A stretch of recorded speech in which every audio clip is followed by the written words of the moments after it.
Very good morning, everyone. Welcome to StudyIQ English. Very good morning and welcome to the Hindu news analysis for 28th November 2025.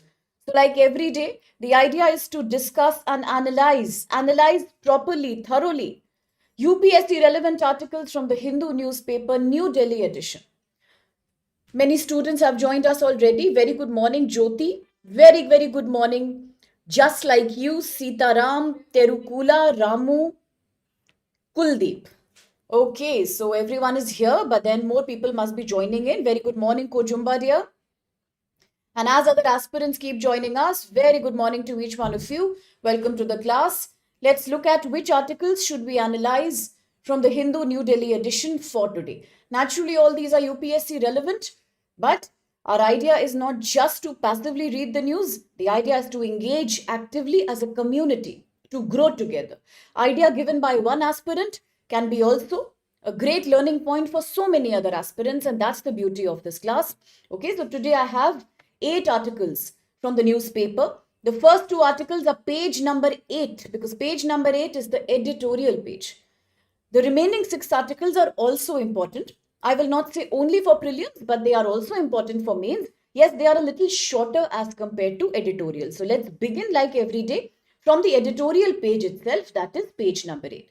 In the meantime, very good morning, Reshma, Dishank, Jarpula. I'm seeing so many new aspirants in the last 1 week. It's a beautiful feeling because now I also have my Telegram channel. I think Bulbul was the one who asked me many times about the Telegram channel. So for that also, I will, share the link soon, and we can also keep talking, interacting. And as I said, I need a big community which is focused on learning, which is focused on understanding current affairs 360 degree. Because after all, UPSC is 70% current affairs. That we will agree. So very good morning there. Vignisha, very good morning there. Anoop, very good morning. Priyanshu as well. That's very kind of you, Anoop. Thank you so much, dear. Absolutely. That makes a lot of sense. So now let's begin. Page number 8, editorial first article. The article is talking about a case study from Indian military and the decision taken by Supreme Court here. How has it impacted the transparency, the quality and fairness of jurisdiction when it comes to critical matters pertaining to India's defense forces? So what does the article say? The article is referring to a very famous case that is known as Samuel Kamlesan versus Union of India case. I repeat, Samuel Kamlesan versus the Union of India case. And how did the Supreme Court react to this Delhi High Court case? Let's see what exactly happened. In the news was Lieutenant Samuel Kamlesan. Whom are we talking about? We are talking about an individual, a member of India's defense forces, Lieutenant Samuel Kamlesan. He was dismissed from Indian Army. He was removed from Indian Army. Why? Because he refused. He refused to enter a temple. Or it was a Gurudwara perhaps. He refused to enter there. Although he was present on the occasion, but he refused to go inside the sanctum sanctorum. He did not go inside the main sanctum, the main place where the deity is. We have seen these words in the news as we were talking about the Ram temple at Ayodhya. That time, lot of editorials, lot of articles were talking about India's temple architecture. An important topic for GS1 Arts and Culture of India. We often talk about Nagara style of temple architecture, Visara style, Dravida style, all of those, yes? So there we heard about so many words like the sanctum sanctorum, the main area of the temple. So in this case also, it was Lieutenant Samuel Kamlesan who was removed from the Indian Army because he refused to enter the main area, the main sanctum of the temple or Gurudwara during a mandatory regimental parade. Why did he refuse? He refused because of his own religious beliefs, his own Christian beliefs that did not allow him to enter the main area inside a temple or Gurudwara. Delhi High Court supported this removal. Delhi High Court upheld his dismissal from the army. And what did Supreme Court do? Supreme Court declined to intervene. Supreme Court stepped away. Absolute deterrence is what the Supreme Court showed. What did Supreme Court show? absolute, that's complete deterrence. It refused to even interfere or say anything in this matter pertaining to Delhi High Court's decision. And what did Delhi High Court do? Delhi High Court supported this dismissal from the armed forces. What about the legal basis of this situation here? The legal basis is that the entire judgment given by Delhi High Court pertains to Article 33 of the Constitution. We all know that Part 3 of the Constitution talks about some fundamental rights that are given to Indian citizens. They are inalienable. In case somebody's fundamental right is taken away or abridged, the individual can definitely go to the Supreme Court under Article 32 and get certain writs issued. For example, habeas corpus, certiorari, mandamus. Okay, why? Because Supreme Court is the custodian, top custodian of your fundamental rights. Nobody can take them away. Within the same part 3 of the Constitution, there is another fundamental right, that's Article 33. It's less commonly used in the news. Why is it less commonly used in the news? Because it doesn't relate to the common people. It only relates to the fundamental rights of the armed forces. So under Article 33, the Parliament has the power to restrict, to abridge, to control, to curtail the fundamental rights of armed forces when it comes to the matter of discipline and systematic behavior. They can be controlled. Certain fundamental rights can be restricted with reference to the armed forces in India. That's exactly what the Delhi High Court did by dismissing Lieutenant Samuel Kamlesan for not entering the sanctum sanctorum of the temple or the Gurudwara concerned. Okay? Absolutely. Thank you so much for clarifying, Ramu. Writs are the habeas corpus, certiorari, prohibition, quo warranto. For this year, which are the two writs that are majorly in the news right now? One, habeas corpus. Why was it in the news? In reference to the Ladakh controversy, where Mr. Sonam Wangchuk was imprisoned and detained under the NSA, preventive detention. We also spoke about Article 20 versus Article 22 here. Yes? So, habeas corpus was in the news. Similarly, mandamus was also in the news when critics were saying that the Supreme Court should have ordered various governors of the states to actually give their approval to the bills within a certain time frame because they are indefinitely causing the delays in the bill. Yes? So both these writs were in the news. Yes, Dishank. Absolutely. Yes, Vikash. Good morning, Vikash. NSA 1980. So all these things were making news. Very good morning, Eric. Glad to see you. Okay, good morning, Nagulan. All right then. Yes, Reshma, that was mandamus. Absolutely. Very good morning, Rashika.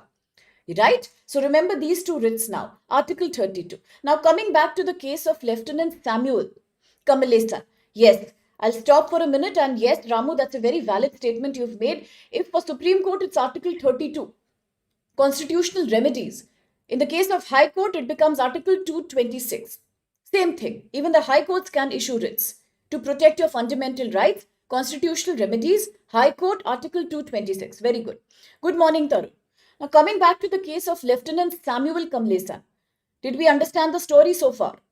For those who've just joined, he was dismissed from the Indian Army because he refused to enter the sanctum area, the main worshipping area of the temple or the Gurudwara, during a routine, mandatory regimental parade. Because of his Christian beliefs, his own religion did not allow him to do that consciously. His conscience didn't permit. Right? Now, because of this, he was removed from the duty, and the Delhi High Court took a decision under Article 33 that his fundamental right is being curtailed. Which fundamental right? The right to free speech and expression, Article 19(1)(a. The right to freedom of conscience of religion. That is being curtailed. Under what? It's being curtailed under Article 33. Because the refusal by Colonel Samuel was not treated as religious freedom here. It was in fact treated as disobedience of a lawful military order. He was an individual in a uniform. He was not an ordinary citizen. So his denying entering the sanctum is not about denying something because your religious conscience is coming in between. It's about denying and disobeying. Very good, Ramu. It's about denying and disobeying a lawful military order. And therefore, the Delhi High Court was very strict about it. It took a it took a very strict stand and supported the fact that he has been removed from duty, full stop. But what did Supreme Court do? Supreme Court, as the topmost apex institution of judiciary in India, took a very, very non-interfering stand. Supreme Court said, we will not allow any interference by the court, and we will not interfere in any case where it comes to discipline and hierarchy in the Indian armed forces. So Supreme Court acted with absolute deterrence.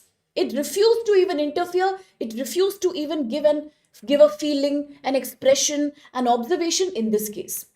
Now, this highlights the larger principles of conflict in India. The case is a typical ethical clash. GS paper 4, ethics. It's a typical ethical clash between two principles. One is the freedom of conscience. Absolutely, as Ramu says, Article 25 of the Indian Constitution. The right to profess, propagate, and practice your religion. Yes, and then Articles 25 to Articles 30, they all talk about the rights of Indian minorities. And in India, minority means either religious minority or linguistic minority. So people have a right to have a conscience, to have a faith in their own religion. So here it's an ethical debate between, on the one hand, freedom of conscience, religious freedom. On the other hand, military discipline and cohesion. The unity that armed forces are supposed to show, despite the fact that they can come from any area of India, they can come from any religion, they can come from any ethnicity. But once they are in uniform, they are a part of Indian armed forces. This article also here in the Hindu, therefore, argues that the issue is not about who should win. Should Lieutenant Samuel win the battle? Or should the Delhi High Court win the battle? The issue is about why did such an extreme reaction took place. In the first place, Lieutenant Samuel also took an extreme stand. He said, I am not going to enter that area, despite the fact it was a routine military discipline exercise. It wasn't about endorsing one religion. Second, even if he did, why did the Delhi High Court take an extreme decision and actually chose to remove him from the duty? Why was there no middle path possible? Why was there no accommodation and adjustment possible between both the parties right now? If you look at the military's viewpoint, there are certain rituals and certain practices that the military in India observes. Some of them could be slightly religious in nature also, but they are not about endorsing one religion. They are about within the domain of secularism. Secularism. 42nd Amendment to the Indian Constitution, Indian Preamble 1976, Indira Gandhi. Within the domain of secularism, it is about these military rituals, marches, parades, they all highlight symbol of unity, solidarity. It's about morale boosting. It's about regimental identity. Officers must therefore fully, with all enthusiasm, participate in these exercises to maintain trust, especially in the case of fixed class regiments. They have to have that kind of familial duty and love and cohesion towards their colleagues. But what about the argument for accommodation? Why did he have to be removed from the office? Is it not an extreme punishment? Lieutenant Kamlesan, despite the fact that he denied to enter in the sanctum of the Gurudwara or temple, was present at that time. He did not go anywhere. He fulfilled all the formalities. He showed respect. He removed his shoes. He wore the compulsory turban on his head. He attended the parade also. He only rejected the idea of entering inside the sanctum as the worship part was going on. So this article highlights that in India, we have seen so many previous examples, like in the case of recently conducted Operation Sindoor. We celebrated the efforts of Colonel Sophia Qureshi. Did we at that time bother which religious community she came from? No. She stood as an empowerment not only of Indian armed forces but also of women in general. It showed the gender empowerment in defense forces. Now, once again, going back to another similar case from 1986. Which year? 1986, and this is the Baijo Emmanuel case. Which case? Baijo Emmanuel case 1986. Going back to this case, during the Baijo Emmanuel case, in one of the schools in Kerala, children refused to sing the national anthem. There were certain children and they refused to sing the national anthem, but they said, we will respectfully stand here. We will show all the body language respect, and we will, with due respect, just be present on the occasion of national anthem singing. It happened from school where children belonging to certain sect of Christian community, they refused to sing the national anthem in the school assembly that time. So they said that we are standing here respectfully. We are giving all the respect to the country and to the national anthem. The only thing is we are not going to verbalize those words because our religious belief prohibits us. It stops us from singing any anthem that is not about praising or respecting God, Almighty Himself. However, they were there standing respectfully as others kept on singing. The Kerala government expelled these children from school, claiming that refusal to sing the national anthem was unpatriotic and it violated the duty towards national honor and national dignity. So they were removed from the school. In that case, there was a legal question before the Supreme Court. Does refusal to sing the national anthem, at the same time showing all due respect, violate the Constitution? Is it a violation of the Constitution? What did the Supreme Court say that time? Back then in 1986, Supreme Court purely supported these children. It said the children were not doing anything wrong and they should be allowed to go back to the school. They should be reinstated in the school because the key principle highlighted here was Article 19(1)(a), freedom to speech and expression. If you are standing with due respect and giving all body language courtesy, then only by not verbalizing the anthem, you are not doing any kind of unpatriotic task. So therefore, under Article 19(1)(a), freedom to speech and right to freedom of speech and expression, by not verbalizing the words of the anthem, you haven't broken any kind of national duty. That's your freedom of speech and expression. The state cannot force speech unless required by law and unless it is justified. Again, in the question of the 1986 Baijo Emmanuel case, not just Article 19(1)(a), Article 25 also comes in the question, PPP, the right to freedom, profess, practice and propagate your religion. It is based on sincere religious belief. If an individual is doing an act, an activity, a behavior, which is in line with their religious conscience and religious belief, and if they are showing sincerity towards that, it can be accommodated. It can be pardoned under Article 25 of India. That's the spirit of secularism, by the way.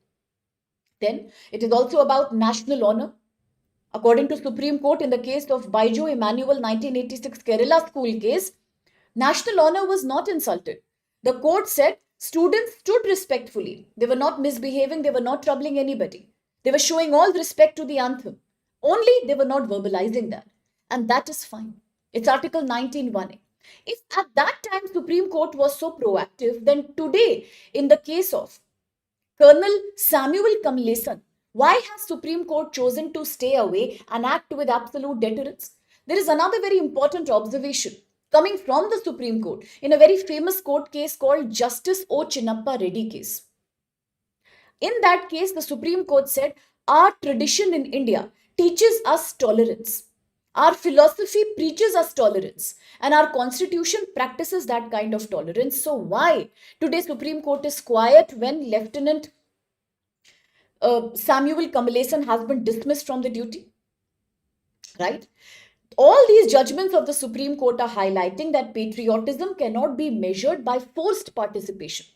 It strengthens the idea that in India, constitutional rights are protecting even those people who come from minority or those who follow the unpopular belief, as long as they are not violating public order or they are not harming other people. Okay? Yes? So now coming back to the article, the idea that small, reasonable accommodation could have preserved both national honor also and Mr. Lieutenant Samuel Kamlesan's job also. An accommodation from both the sides could have been a good thing to do. We did not need the kind of extreme reaction that has come, neither from Lieutenant Kamlesan nor from the Delhi High Court. So therefore, what should have been done? The decision that has been taken by the Delhi court, it sends a very negative signal to other minority soldiers, implying that their personal religious conscience has no role to play if they are wearing a uniform. They are not humans anymore. They are a part of uniformed brigade. Second, In India, military unity has historically been built not on uniformity. Now, please understand, given by Jawaharlal Nehru, our first Prime Minister, India believes in unity in diversity, but this is not unity in diversity. Please understand, for GS Paper 1 Indian Society, this means unity without uniformity and diversity without fragmentation.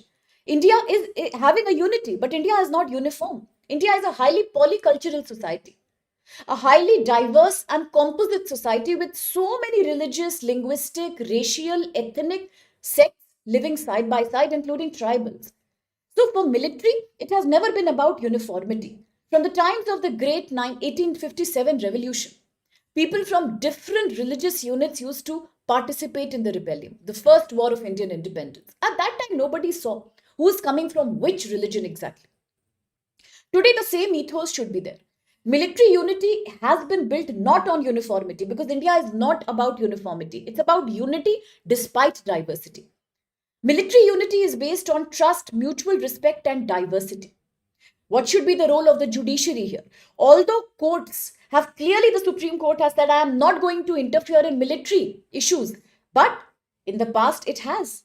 In the past, Honorable Supreme Court has. When it comes to creating Women Officers Permanent Commission, when it came to Baiju Emmanuel case of getting those children back to school, that time Supreme Court had interfered. Then today, why? Has the Supreme Court acted with absolute deterrence? I am not going to interfere, full stop. Should we not have propagated the law of proportionality? What is the law of proportionality in the Constitution? Under, under the law of proportionality, it's a legal doctrine.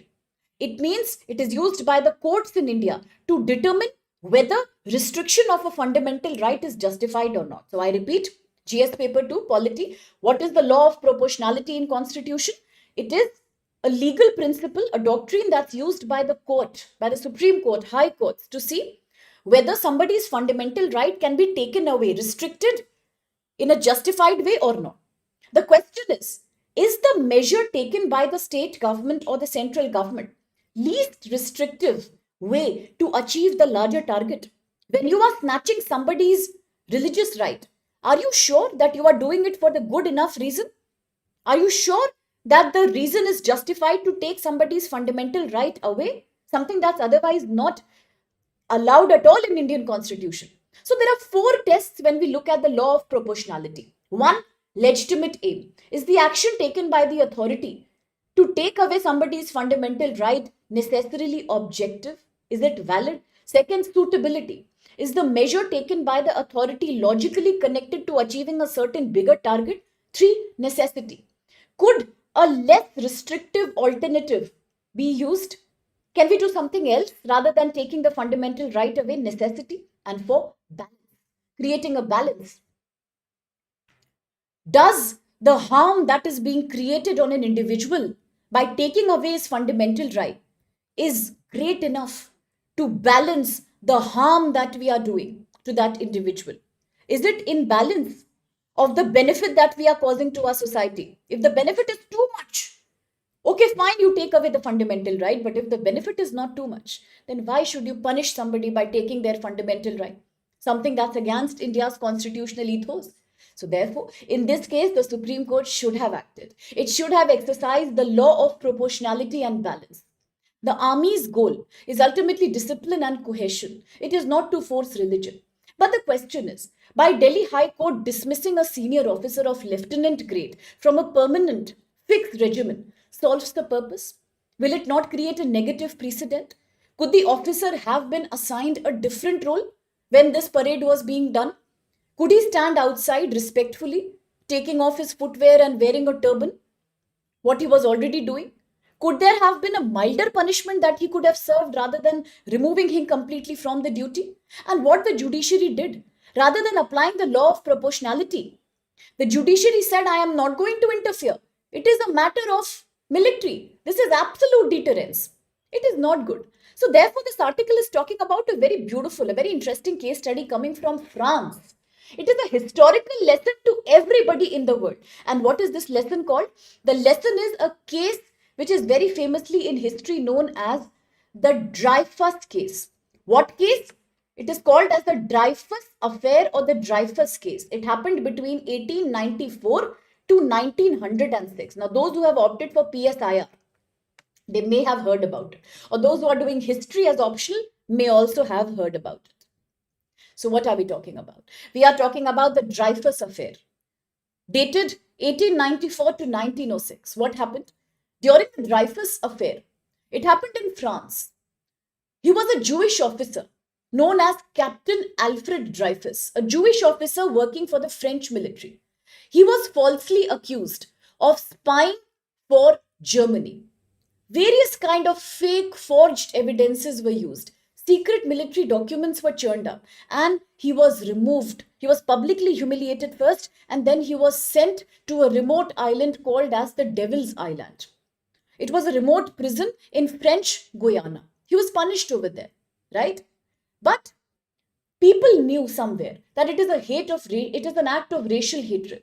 It's about anti-Jewish, belief that people have in France. It was about anti-Semitic behavior, anti-Semitic against Jews, right? It's about anti-Semitic behavior. It is about the fact that his Jewish identity had played a major role in people hating him and falsely accusing him and then sending him away to the Devil's Island. But after years of public debate, after years of legal battle and political reforms, finally he was declared innocent in 1906. It was too late, but he got justice. In 1906, he was proven innocent, and at that time, he was called back and reinstated into the army. Yes? So that shows sometimes that by the time we realize how to do justice, it can become very late. So the real issue is not about a lost opportunity. It is about compassionate leadership. This case study of Lieutenant Samuel Kamlesan has once again shown us that uniformity cannot be forced. When respectful accommodation is possible, it also shows that balancing duty and religious conscience strengthens rather than weakens institutions. And that's what this article says. Now, quickly, let's proceed with the question here. In the meantime, let me greet my beloved students who joined a little later. Okay, so I met Kojumba. Yes, absolutely, Raja. Thank you for that. The 86th article, it was amendment. 86th Amendment. Yes, right to education. Very good. So who else joined us later? Let me check. Okay, so I had met Kojumba last and then there is Jarpula, there is Vignesh. I met him. Anup I have seen. Vikash, good morning. Ramu, good morning. Eric, good morning. Who else came later? Diptesh, very good morning. Raj, very good morning. Vijay, very good morning. Vikash is here. Very good morning there. And who else came later? Aspirant has come. Sagar is here with us. Terukula has finally come. Good morning, dear. Positive code name has come. And Tarun has come. So very good morning, everyone. I just met you. Good morning. And all these statements are so valid. Yes. Beautifully commented by Raj. Explained as always by Ramu beautifully. They are always opposing the Uniform Civil Code. Very good. Fatima is also here. Very good morning, Fatima. Okay. Article 22 and Article 20 both are in the news, my dear. Big time. Big time they are in the news because both of them are talking about post facto punishment, preventive detention, double jeopardy. So therefore, I have made so many videos. One I had made last week about what's the difference between Article 20 and Article 22, a detailed video. It's free on the YouTube. If possible, have a look. If you have any doubts, I'll clarify it for you. Okay, it was all in the news because of the Ladakh controversy. Mr. Sonam Wangchuk was arrested as a preventive detention measure. That's why. Good morning, Sitaram. He's right here. Okay. Yes, absolutely. That's a well said statement, Anup. Thank you for explaining, Ramu. The Alfred Dreyfus case. Yes. Beautiful. Very good morning, Avina. Now the question, please. With reference to the case of Lieutenant Samuel Kamlesan and constitutional provisions of the armed forces, look at the following statements. 1. Article 33 of the Constitution empowers the Parliament to restrict or modify fundamental rights of the members of armed forces to ensure discipline and proper discharge of duty. 2. The Supreme Court, in the Baijo Emmanuel versus State of Kerala, held that individuals demonstrating respectful conduct may be protected even if they abstain means even if they stay away from certain acts on religious grounds. And three, in this case, the Supreme Court changed the Delhi High Court's decision and directed the Indian Army to accommodate the officer's religious objection as a part of constitutional freedom of conscience. Which of these are true? Began by Reshma, Diptesh, Terukula, Vikash, comes Sitaram's answer, Dishank, Raj.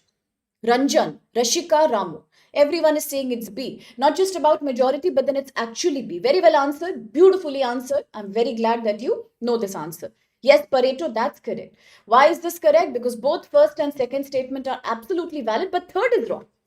Why is third wrong? Because that's what we are saying again and again. The Supreme Court, rather than acting with proportionality, has this time in the case of Lieutenant Samuel Kamlesan chosen with absolute deterrence, absolute self-control. I am not going to interfere, right? So 3 is not correct. Very good, Tarun, Kojumba, Eric, positive video code word, absolutely correct. Well answered, beautifully answered. Next article, page number 8. Yes, Terukula. Beautifully said. Okay, second article. Editorial again. What does it say? Enabling a modern and future-ready labor code system. It's a slightly repetitive article. Let's finish it in 5 minutes. It is about GS paper 2. Vulnerable communities in India. We all understand that in India, we have certain minorities. Minorities by the constitution are only linguistic and religious. And for both these set of communities, we have detailed provisions in the constitution, starting from Article 25 PPP, going to Article 30. Yes. Now, looking at vulnerable communities, those who are more prone to backwardness, poverty, and deprivation, marginalization, social exclusion, become the vulnerable community. Among them, the largest vulnerable community happens to be the informal sector laborers. They are also called as ghost laborers. They are also called as invisible employees because although they contribute to more than half of the GDP in India, but on paper, they have no contractual job and zero social security. And what are these informal sector laborers engaged in? They are engaged generally in blue collar activities such as street vending, a small scale business, street food, agriculture labor, construction labor, mining, firecracker making, brick making, bangle making, all these employ such labor. Majority of them definitely are women because women comprise the highest contribution to informal sector labor in India, especially agriculture. Second, bangle making and toy making, leather making. These are labor intensive industries, unfortunately, but all are unorganized. That is outside the control of government's taxation and regulation. Therefore, these people get zero social benefits like maternity leave, provident fund, pension fund, paid medical leave, nothing. And hence, their contribution on paper is zero. While they work a lot, but there is no proof of their work. So, therefore, invisible employees. And thousands of times I have said, what are these people a victim of? Which kind of unemployment? Yes, I have said this many, many times. So, can I expect an answer here? Priyanshu, Anup, Terukula, Pareto, Ramu, Rashika, Reshma, Diptesh, Vikash. Yes. What kind of unemployment are these people victim of? Those who work in the informal sector of the economy. Which unemployment is this? Where you are working a lot, but on paper your contribution is zero.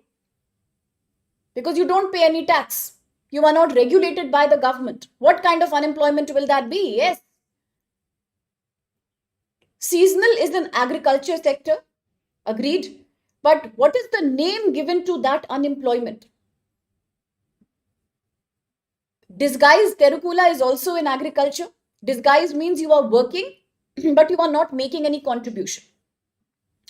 Very good, but disguised is a typical rural agriculture form of unemployment in which many people work when there are very few people needed. So the gross value addition of extra people is zero. So it will not be disguised. It will not be disguised. No. What will it be? There is a difference between disguised and hidden unemployment. So what kind of unemployment is there in the case of GIG economy, informal labors? It is known as hidden, or what kind of unemployment it is? Vulnerable unemployment.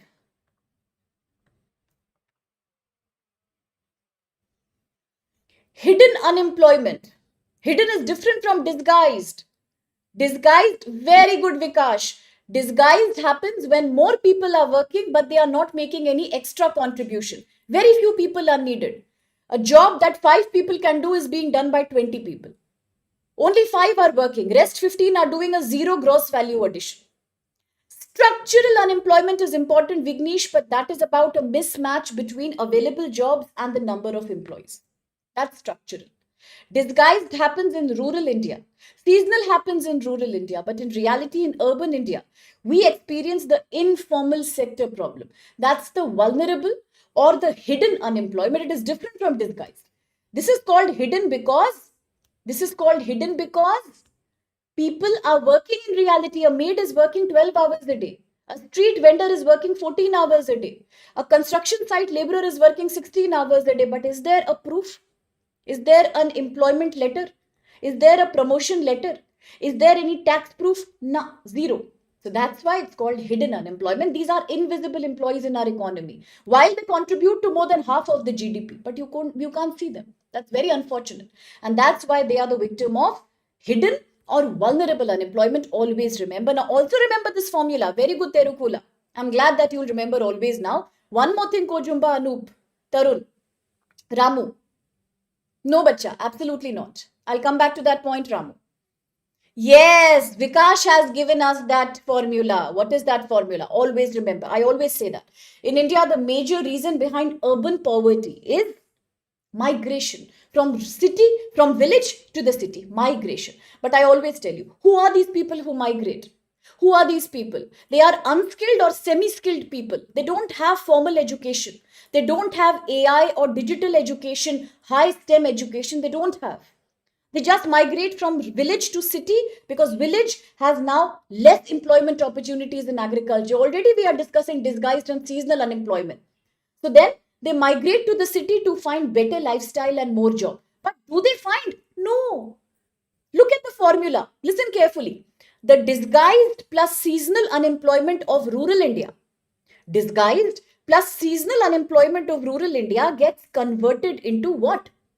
Structural plus hidden or vulnerable unemployment of urban India. Because as they migrate, and unemployment also migrates. Yes, they will get more jobs in the city, but all these are informal sector jobs. They are not going to get white collar jobs even after they come to the village, even after they come to the city. That's why slum problem. That's why urban poverty. Now you understood. Ramu, coming back to your question, Bacha. What's the difference? Yes, very good, Ramu. The push and the pull factor of migration, wonderful. This also leads to the creation of semi-urban and peri-urban areas. Beautiful. But there is a difference.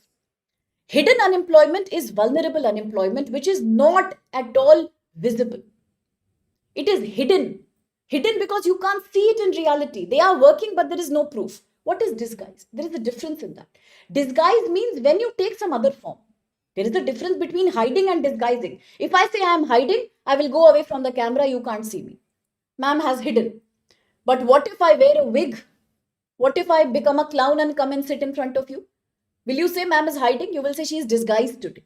Disguise means to take a new form, a different form, a fake appearance. Yes? So disguised is village. When less people are needed but more people are working. Giving an image that 20 people are working, but no. Only 5 are working, 15 are doing zero gross value addition. Hidden? It is absolutely invisible. You cannot see that. How will you know that this person standing on the construction site has worked 18 hours a day? He is earning also. But what is the proof? Does he pay tax? No. So will he contribute to national income? No. Will he contribute to GDP? No. Will he get any kind of provident fund, medical leave or pension? No. There is no paperwork, but he is working, right? That's called hidden or vulnerable. So always remember the formula, okay? I hope it's clear now. Good morning, Balram. All right. Thank you, Raj. Now, coming back to this article, therefore, this article is looking once again at the problem of informal sector labor employees for India. That's nice of you. That's so sweet of you. Thank you, Ram. Yes, Kojumba. Very good, Bacha. It affects the GDP of India. Beautiful. Now, coming back to this article. On November 21st, 2025, there was a major milestone in India. Milestone because the central government decided to implement finally the 4 labor codes.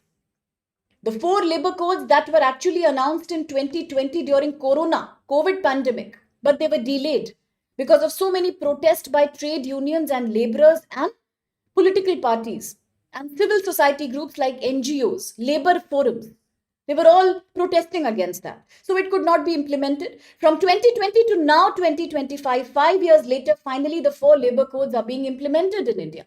What is the purpose behind them? These four labor codes are now there to replace the age old, very, very old and outdated existing older labor laws. Now, these are more comprehensive. They are in line with doing labor reforms in the line of 2047 Viksit Bharat, developed India. Absolutely, they are trying to comply with the International Labour Organization conventions. And these reforms are also supporting Atmanirbharta to a very simple and a very modern labor reform now. What are these four labor codes? Last time Reshma had summarized it for us. Today Reshma is there. I think she's there. Reshma, are you there, bacha? I've seen you, right? Okay. What are the four labor codes? One, Code on Wages 2019. Second, Industrial Relations Code 2020. Third, Social Security Code 2020. And fourth, Occupational Safety, Health and Working Conditions Code 2020. Yes? Yes, very good, Ramu. They are now consolidating and modernizing the old, conventional, outdated 29 set of existing labor laws into a comprehensive, modern, four set new labor laws. Very good, Sita Ram, Dishank, Therukula. Yes, Vikash, thanks for summarizing. Absolutely, Ramu. Correct. Correct. These are the four ones. You know that now. These codes are meant to create more efficiency because they are consolidating the existing ones. What was the need for this reform in India? Absolutely correct, Kojumba and Ramu. Thank you. Very beautifully, you have explained all four. Yes, these are the four. Now, why did we need this reform? Because the existing 29 set of labor laws were very overlapping in nature. They were all similar, they were all clashing with each other. For decades, they were not solving any purpose. The Second National Commission on Labor recommended that we should consolidate these 29 ones into a model, comprehensive set of law. So between 2015 and 2019, an extensive consultation was done with various labor parties, with various social welfare boards, with various state governments, with various industry owners, with various trade union leaders. And finally, the government decided to consolidate the existing 29 as what Vikash, Ramu, and Kojumba have summarized for us. Correct? Four set of comprehensive labor laws. Now, how does it matter to a country like India? It matters. It matters a lot because India is a country which has, now this is a big number here. India is a country that has about 643 million plus workers. Yes, you heard me right. India has 643 plus million workers. One of the youngest labor forces in the world. Youth bulge demographic dividend. Average Indian 28 years and majority population being from the age group of 15 to 59. One of the youngest countries of the world. If you talk about the labor market situation from 2018 to 2024, we have been able to create for India 16.83 new jobs. But we have also successfully reduced unemployment from about 6% to 3.2%. We have also been able to successfully reduce the amount of informal labor and increase simultaneously the amount of formal employment opportunities. We have done that. That's true. But despite that, because we have 643 million workers, there is still a majority segment that's more than 40% of total workforce. We are saying 643 million workers are there. Unfortunately, 40% out of this is still working in the informal, unorganized sector, highlighting the need for inclusion and justice. So what do these four labor laws do? These four labor laws are now making a universal minimum wage, a floor wage. That's called the national floor wage. National floor wage means a minimum standard wage to be paid across the whole country, even in the informal sector. We will have to create a mandatory appointment letter. You will wonder, why are these labor codes thinking of a mandatory appointment letter? because appointment letter is a proof that you are employed. Nobody can throw you out without following the terms and conditions. Appointment letter will have your terms and condition, your salary, your provident fund contribution, some leave arrangement. All these have to be written to be able to be followed. So one provision of the labor code is mandatory appointment letter. Timely wage payment. You have to pay the wage to informal workers within a certain time frame, say first week of the month, without a delay. A defined working hours, that is on an average 48 hours per week. So 48 hours per week should be the minimum working hour required.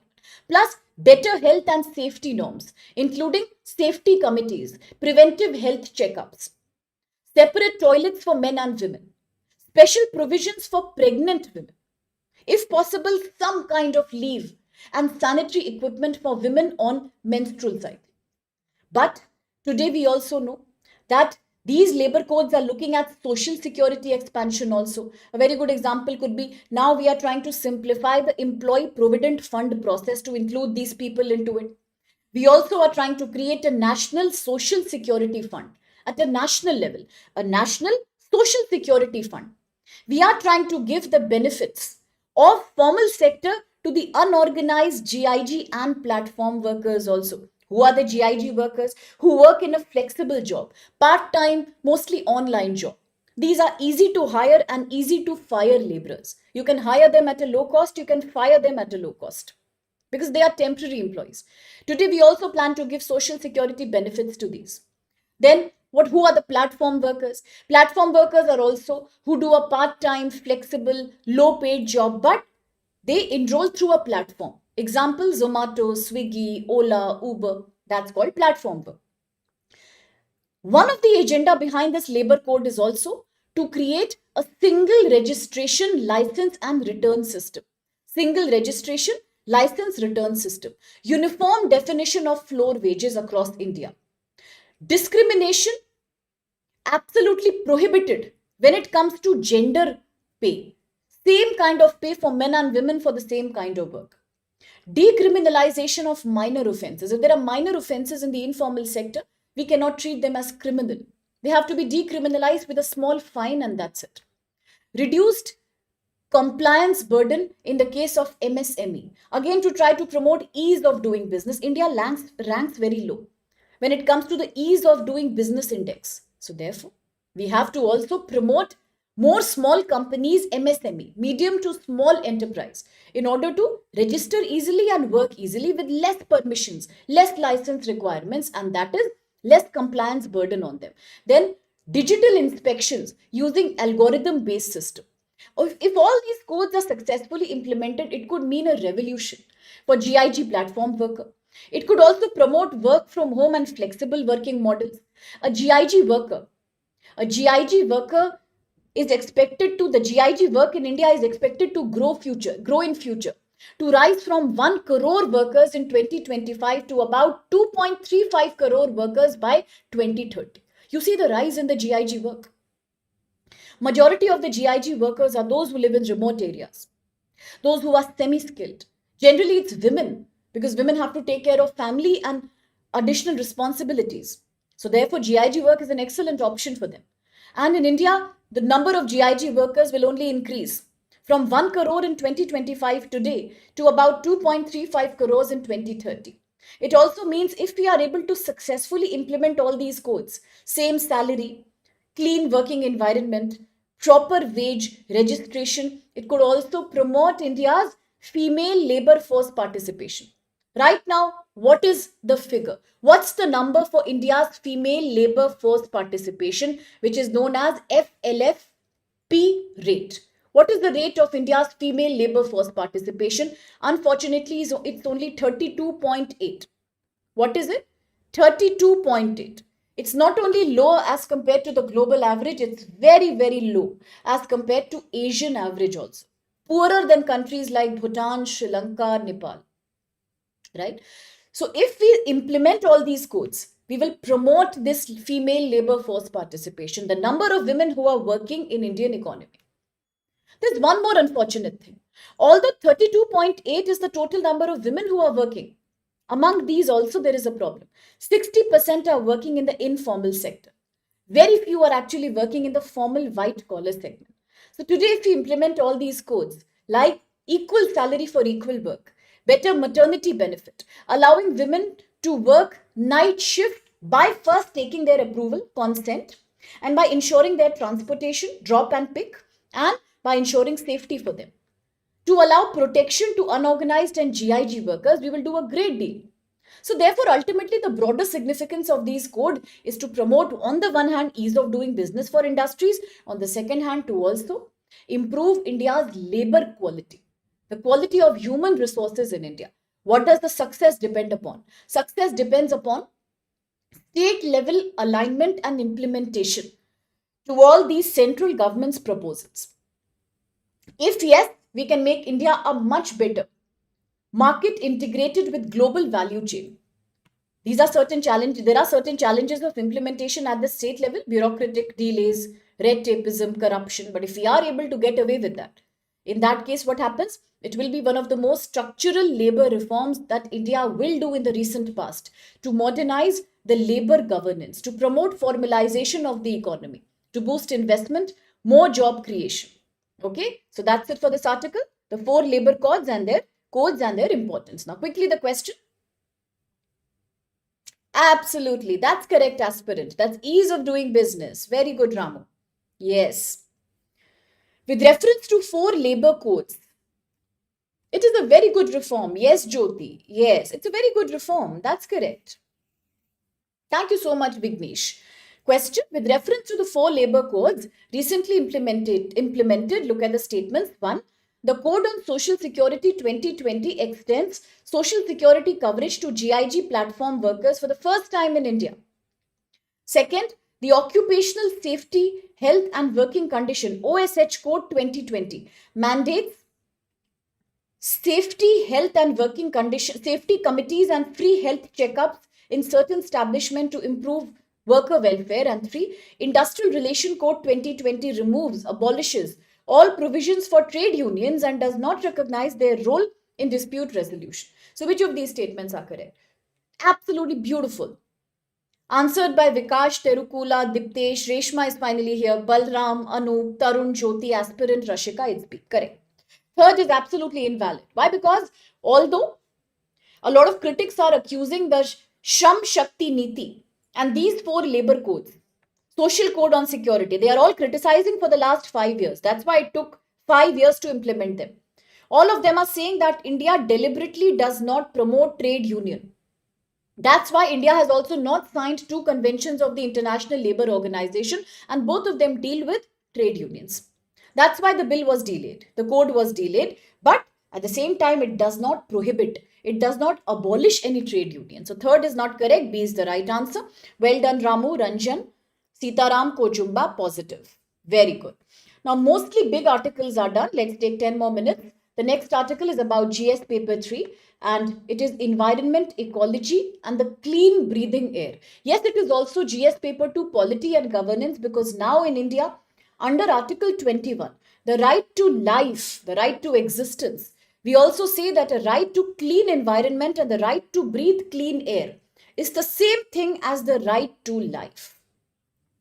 So it is also GS paper 2. What does the article say? Quickly, the article is talking about the Delhi pollution crisis. The article says every time Delhi is experiencing a very poor air quality, choking and deterioration. Already the air quality was very poor. We have seen all the causes, from geographical causes that prohibit, that limit upward movement of the air, creating a thin sheet of warm air over Delhi. That means everything, including pollution, gets deposited as a layer around Delhi. To the case of stubble burning, to vehicular pollution, to construction dust. There are many causes behind Delhi pollution, and recently, as the Ethiopian volcano has burst, the reports are saying perhaps that could be an add-on cause for pollution to cities like Delhi and the other country and the other states in North India. That is also one speculation. But this article is saying that the pollution problem that Delhi is facing has always been treated like a seasonal problem, and therefore the government of Delhi also believes in a very short-term solution. The government of Delhi doesn't believe in a chronic, in a long-term solution. It believes in a very short band-aid approach. A short band-aid approach. What is a short band-aid approach? Where you are not trying to solve the cause of the problem, you are only mediating with the symptoms. Very good, Terukola. The Heli Gabi volcano in Ethiopia. Very good. It's a shield volcano. Do remember. Yes, Vikash, absolutely. We are talking about the air quality. Yes, the volcano eruption Dishang. AQI crossed 300 in Delhi. Just look at that. Thank you, Anoop, for that. That's crazy. That's really, really bad. Okay. So, but the government of Delhi is also solving the problem as a seasonal problem. Every winter, Delhi is facing severe air pollution. The government responds to this by doing quick fix like cloud seeding. Delhi experienced cloud seeding. It was a failure because for cloud seeding to be successful, you need some existing layer of clouds. If the cloud cover is minimal, you cannot do successful cloud seeding. Second, smog towers. Delhi implements smog towers. Delhi does water sprinkling in every locality to control the amount of smog. Odd even traffic rules for numbers of vehicles to be reduced on the route. Crack down on firecrackers. Nobody should burn firecrackers and all. All these are short-term bandit solutions. These steps will create some impact, but all these are very, very short-term impact. They will not lead to a long-term structural relief. It will only give you a temporary relief. Why is it happening in Delhi? Why is the government talking about a very short-term solution? Obviously, because in India, air quality management is suffering from institutional fragmentation. There is no one single body that controls the problem of air pollution. There are multiple bodies. The Ministry of Environment, Forest and Climate Change. Then Central and State Pollution Control Boards. Then CAQM, Central Air Quality Management. Then municipal bodies are responsible. Certain NGOs are being given the work. Sectoral agencies like the National Highway Authority of India, various transport organizations, all these together try to control the pollution. It's like too many cooks will spoil the broth. When there are too many people, how can you have a single authority that is accountable and who is ready to take responsibility? If there are too many agencies working to control pollution, it leads to overlapping jurisdictions, weak interstate coordination, conflicting orders coming from courts, different orders coming from centers, and different guidelines being given by the local bodies. All that confuses the public. Government always prefers a quick fix. Why? Because government wants to show to the people that I am taking immediate action. Government is trying to delude the people that, see, I did water sprinkling, we did some kind of cloud seeding, and now you see the pollution is better. The government doesn't want to take any dispute with powerful sectors like big construction companies, with farmer lobbies who are continually burning the stubble. The government doesn't want to fight with transport lobbies and trade unions. It is afraid of that. It's afraid of the reaction. It's afraid of losing mandate among people. So therefore, government will always try to do a low risk enterprise. That is, do a short-term band-aid solution. All these are also cheap in nature, except perhaps cloud seeding. All the other measures are quite affordable. They will not charge anything from annual budget. They will also have no political risk. You are not fighting with anybody. All these policies do not solve the purpose of pollution control. All these are just about convenience and ease of business. There are two major policy traps in India. What am I saying? Two major policy traps. One is the Western trap. What is Western trap? India is now trying to import foreign models when it comes to pollution control without understanding that they will never adapt to Indian reality. They can't adapt to Indian reality. Western solutions are based on reliable public services, institutional trust among people, education among the public, strong enforcement, and the population is also very less.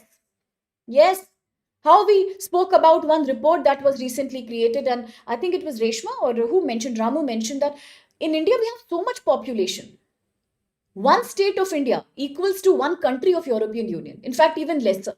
Can we borrow foreign Western models to control India's air pollution? We can't. We can't do that. We assume that by taking Western models of solution, we can control in India any kind of air, water, or noise pollution. Sorry, that's not going to work. Second policy trap, intellectual trap. All these ideas of pollution control are coming from think tanks and leaders who are very elite, who are highly educated, who have money, who have exposure to Western countries. They are not aware of ground realities in India. They don't understand that in India, on the ground, the cities are lacking adequate technically trained staff. We have budgetary problems. We don't have money. At the same time, we don't have adequate enforcement capacity. People break the rules very easily. Public awareness is very low. There is hatred among various political parties. There is no consensus. There is insecurity among the poor population that we will be victimized and forced to do certain things, but the elite will not be victimized. Nobody wants to go away from their convenience. People want to use multiple cars. Why will the elite go and travel in bus or metro? They don't want to do that. People see their convenience. We are heavily populated. Can we compare with Western countries? No. So elitist arguments are not going to work. India has ideas. It's not like we don't have pollution control ideas. If a country can become Atmanirbhar in defense and space sector, we can control pollution also. The problem is implementation capacity is weak. Corruption is paramount. Hatred among political parties and lack of consensus is the rule. And lack of public awareness and denial of public is also a bigger problem. Blame the farmers, they are upset. There was a controversy between Supreme Court and central government also about how to convince the farmers. Blame a festival, one community is upset. You blame vehicle owners, elite segment is upset. You blame the people who are doing some construction activity, private lobbies are upset. So what can you do?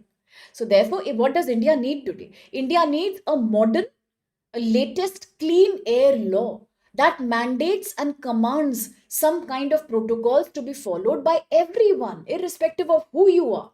A trusted coordinating body is what we need, not another regulator. We have too many regulators. We need one trusted body that takes the responsibility and ownership of coordination with everyone, taking the data, making a policy and implementing on ground.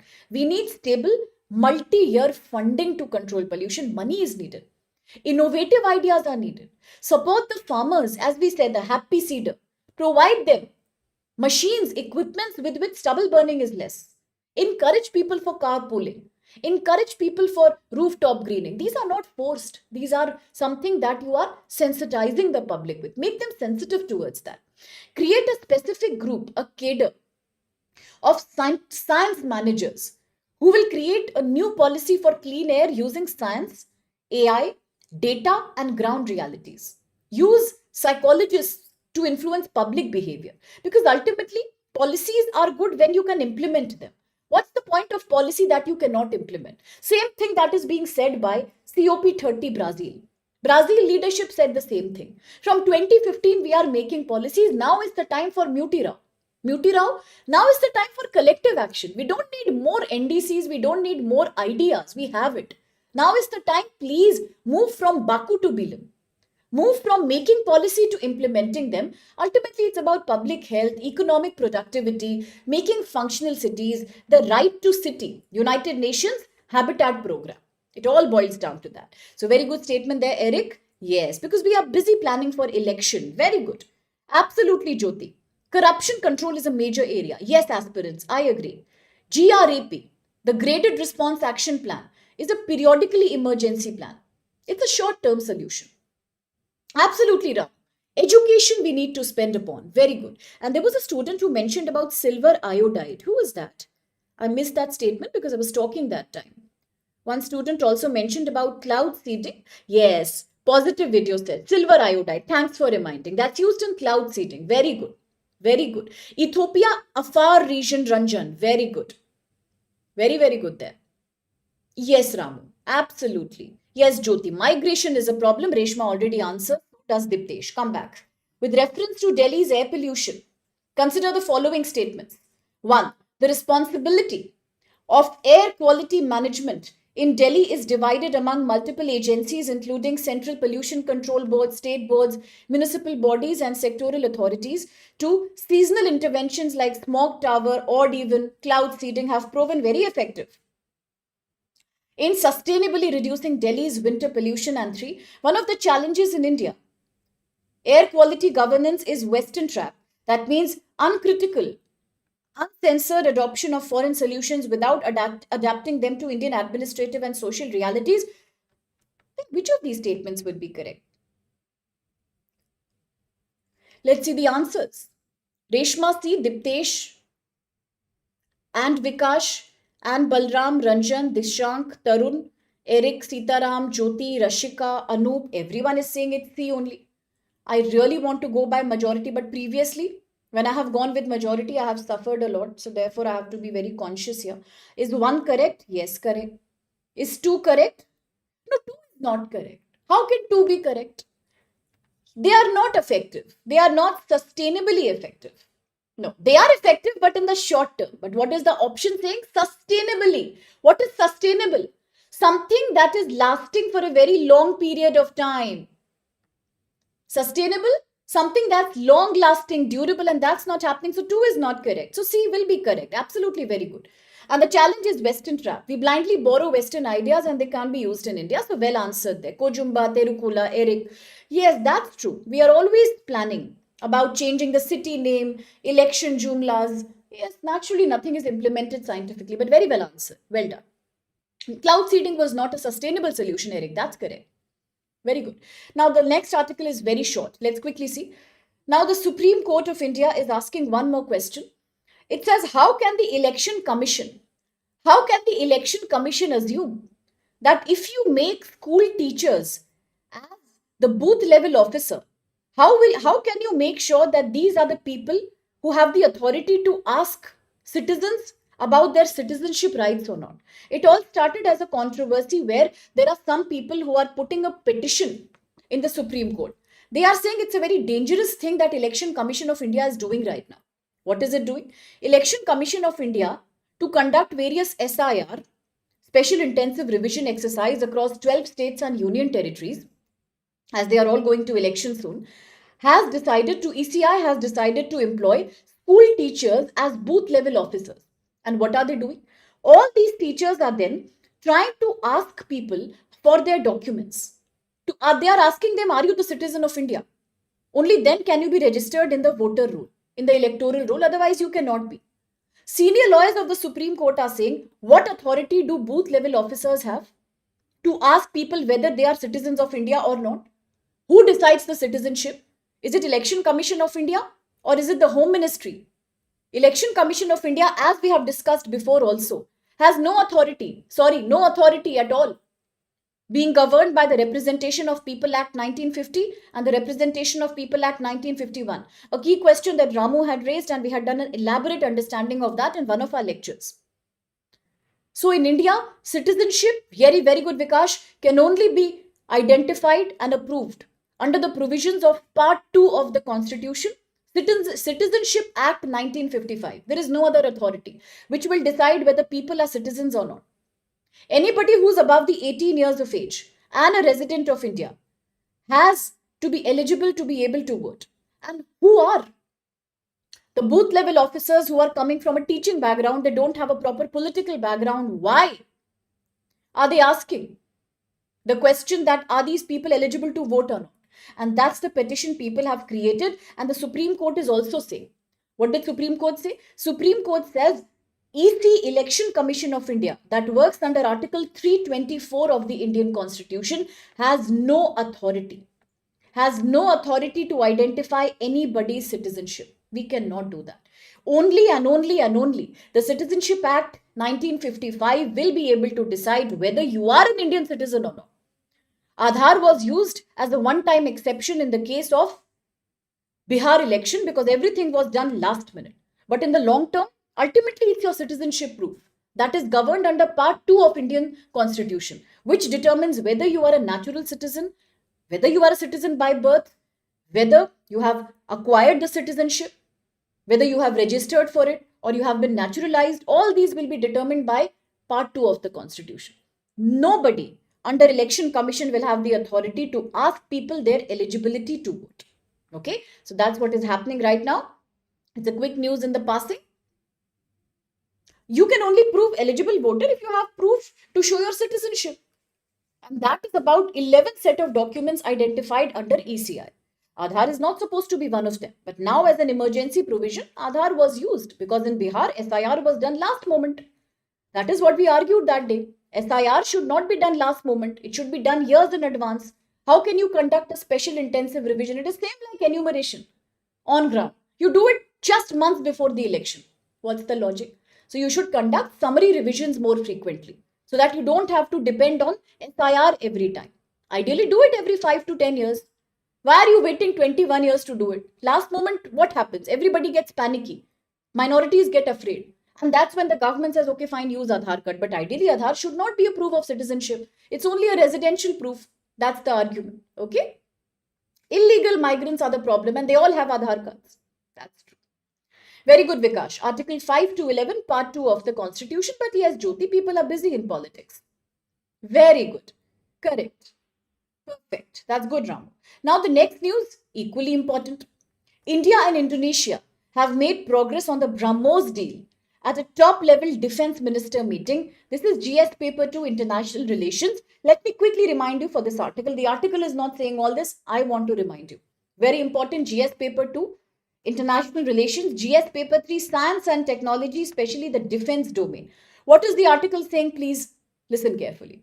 Article says today India and Indonesia are trying to improve their defense relations, and Indonesia will now be getting the BrahMos supersonic missile from India. That's a great development. It means a greatest level of defense cooperation. But my question to you is different. This is Indonesia. Which other countries have purchased the Russian and Indian jointly created very famous BrahMos missile? Which other countries have purchased? Supersonic missile, yes. Which other countries have purchased? 1. Philippines. Never forget that. Philippines. Philippines became the first country. Philippines became the first nation who was a foreign customer for the BrahMos. In 2022, Philippines had signed a contract of $375 million to buy 3 shore-based batteries of BrahMos.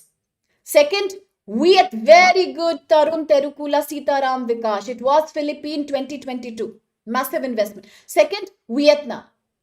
Now India is also almost going to sign a deal with Vietnam. The deal is more expensive.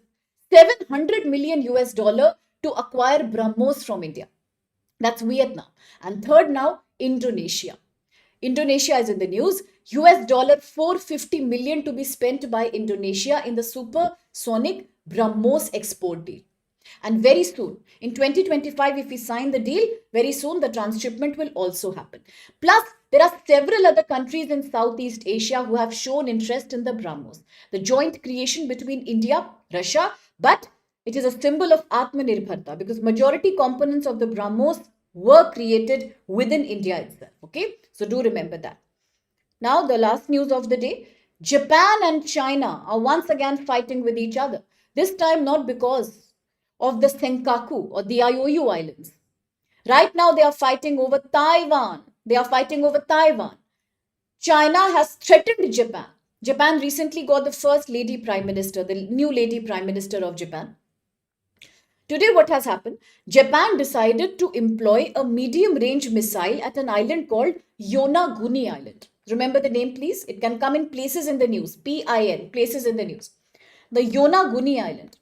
I will show you the map of Yonaguni Island so that you remember. Yonaguni Island. Japan put a medium-range missile here. China reacted badly. Yes, Miss Takaichi, the first lady prime minister Japan. The first, Nepal was in the news, Miss Sushila Karki. Now then Japan, first lady prime minister. So what happens now? Japan puts a medium-range missile in this island called Yonaguni Island. Interestingly, Yonaguni is about 100 to 110 kilometers from mainland Taiwan. Now, China is very angry. China says, if you do this and if you increase your steps towards Taiwan, then I will make you pay such a painful price that you will regret what you have just done. That's the controversy all about. It's an exchange of horrible words with each other. So look at the situation. This is the Taiwan, the Taiwanese territory, capital Taipei. Can you see Taiwan on the screen? Taiwan, capital in the north, Taipei. Look at the strategic location.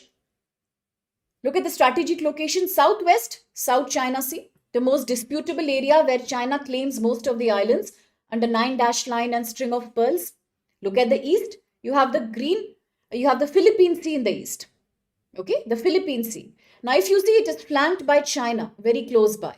And if you see a micro version of the map, then here, in the smaller globe picture, you can see Taiwan here. Okay, so that's Taiwan. Very strategically located between the South China and the East China Sea and the Philippine Sea. All these areas are heavily dominated by China. Agreed? If this is Taiwan, Yonaguni Island. Let's see Yonaguni Island. Now, this is Yonaguni Island. See properly. This is China here, the big green mass that you see on the screen. Okay, I will change the color of my pen so that we see properly. Let's make it yellow. Okay, so if this is China, on the left side, we can see Japan. Japan is also here. Japan. So where is the Yonaguni Island? Here. This is Yonaguni. And look how near it is to Taiwan. This is Taiwan. This is Taiwan, 100 to 110 kilometers barely. Yonaguni Island. What is it? Yonaguni Island. Yes? Look at the strategic area properly. China, Japan, Taiwan is right there. South China, East China, and now comes the Yonaguni, very, very near Taiwan. Very good. The string of pearl. Then India's diamond necklace strategy. Very good, Terukula. Yes? So what is happening now? Japan decides to put a medium range missile here in the Yonaguni. That's what it does. Correct? Japan is putting the missile in Yonaguni, very near Taiwan. But the problem is, wait, question I'll show later. But the problem is, China is very upset about that. What has China said? I will make you pay a very heavy price if you continue with this agenda. Now, Yonaguni is Japan's westernmost uninhabited island. So what wrong has Japan done? I'm asking you today. What wrong has Japan done? Yonaguni is Japanese westernmost inhabited island. If Japan puts a medium range missile in its own island, that's 110 kilometers east of Taiwan, it is a strategic decision.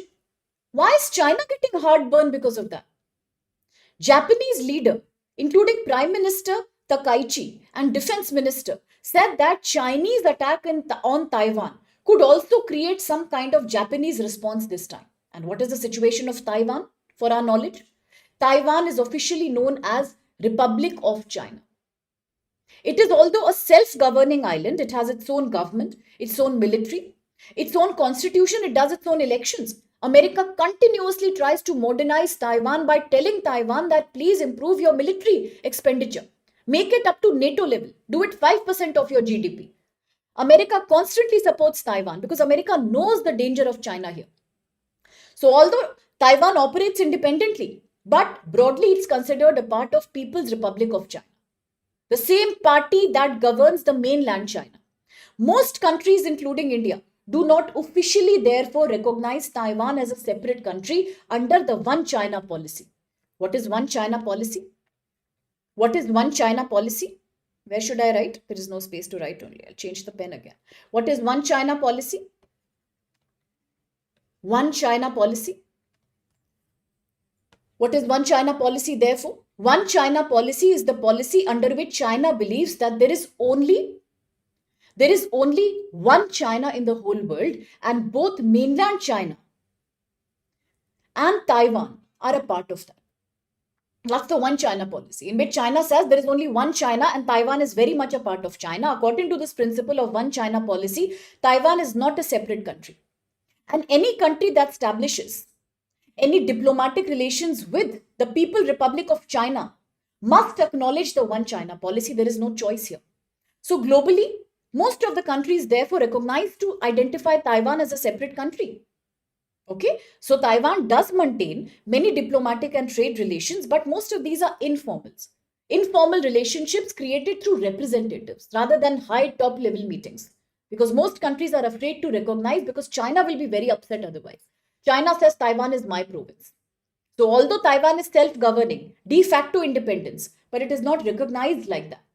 Despite being self-governing, it is under the part of One China policy, and that is why I told you when we were discussing the South Korea APEC summit. What summit? APEC summit.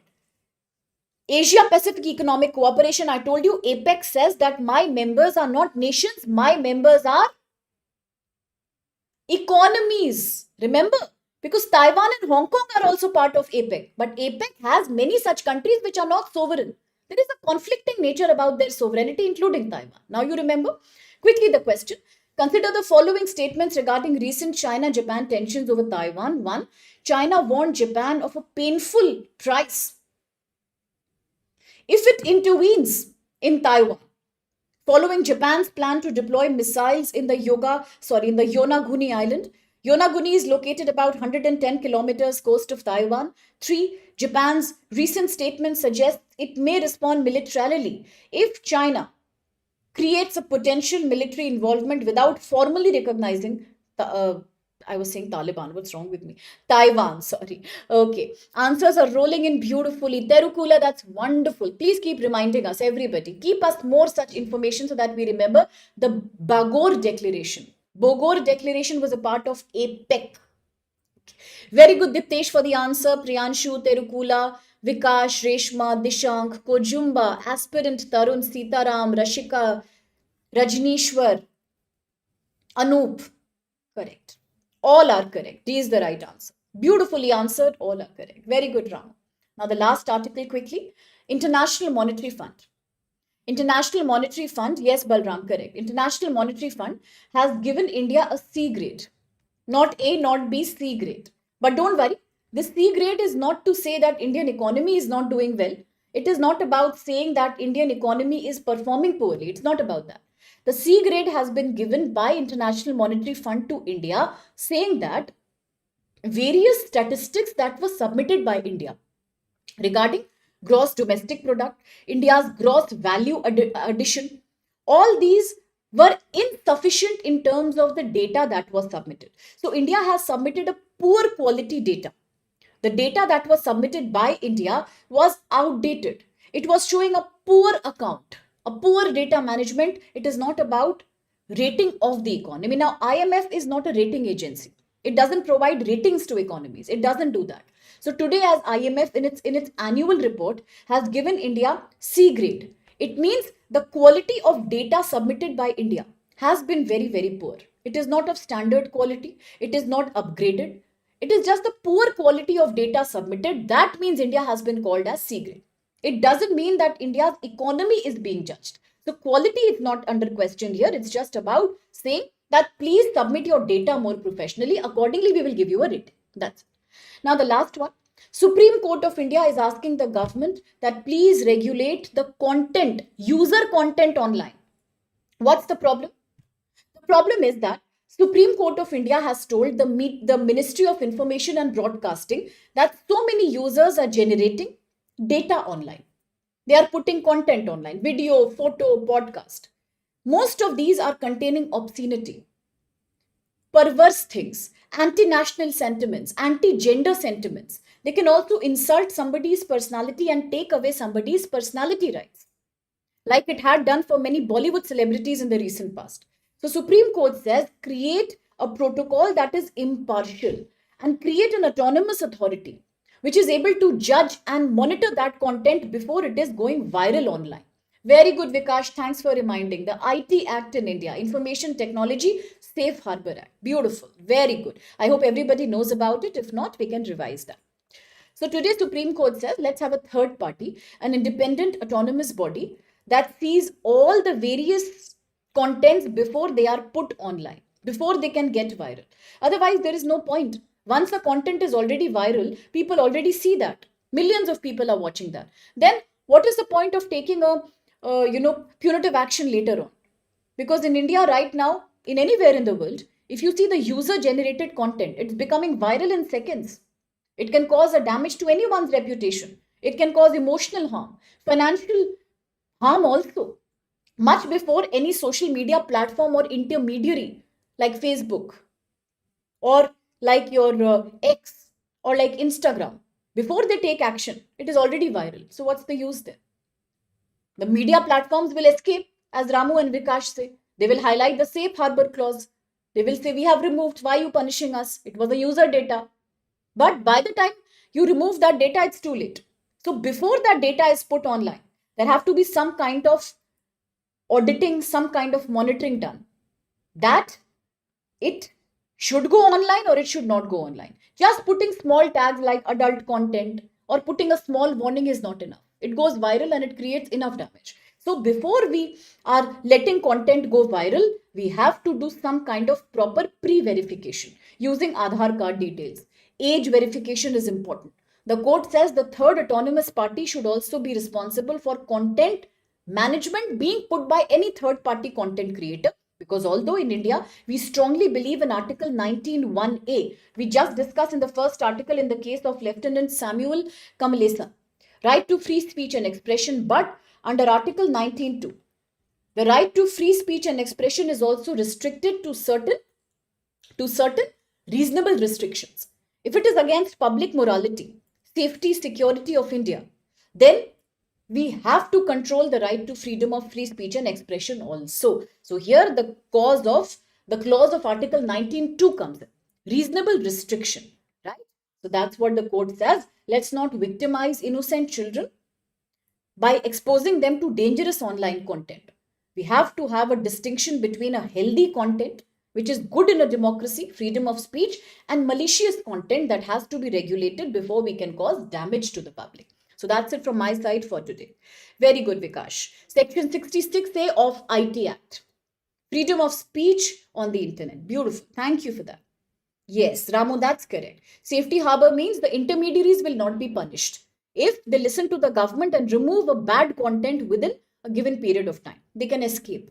But what if the content is already viral? Then nobody benefits in that case. So that's it from my side. Thank you so much for being a part of the lovely interactive lecture. Your points and inputs, they are valuable. They are very helpful. God bless you for that. Absolutely, my wish, my support is always with each one of you. So thank you so much, my dear. I'll see you tomorrow with another Hindu episode. A quick reminder, my CSAT classes have started and soon I'm going to also begin with essay writing classes. Anybody who's interested in enrolling for these classes, please consider the sale opportunity here. Sale is ending within 2 days, 30th November. But right now, our platform is offering at a price of only 5499. Coaching that starts in November, that starts now, tomorrow, and it will guide you till June 2026. We will cover all your prelims preparation, including CSAT and GS paper 1. News, practice series, MCQ, PYQ included. And if you want to enroll or if you want to spread the word around to other aspirants, ask them to please use the code SPLIVE, SP Live, so that you can enable me to become a part of your prelims journey. For those who are studying for 2027, at a price of 12,499, we have an attractive offer. More than 15 months of one-on-one mentorship and all classroom material, including books. Books will also be given by StudyIQ, remember. All the notes will be given. All online, offline material. Everything provided. 12,499 only. More than 15 months. In English, Hindi, bilingual, morning, evening, weekend class. And where will you get all that? Code SPLIVE and enroll for that. Similar for 2028 also. Yes, I will tell you about my Telegram link. It's created. My channel is there. I haven't taken the link from the media team yet. I forgot to take that yesterday completely. I'll take it today and post it to you tomorrow. Also about the PIB. You wanted the PIB release access. I'll speak to the media team and update you on that. So thank you so much. Kojumba, Dishang, Jyoti, Ramu, Balram, Rajneesh, Anoop, Sitaram, Vikash, Tarun Aspirant, Diptesh, Jyoti, Rashika, Anoop, Tarun, Ranjan, Terukula, Priyanshu, okay, aspirant. Okay then.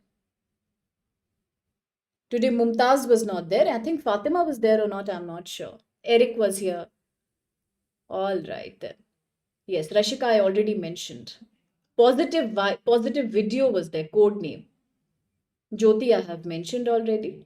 Who else was there with me? Kuldeep was there. Okay. So bye Kuldeep. Bye Raj. Raj was there with us. Bye Raj. All right. Bye Nagulan. Bye Vignesh. Love all of you and see you tomorrow. Thank you. Ujif. Okay. Thank you. Bye Dishank. Bye bye everyone. God bless you.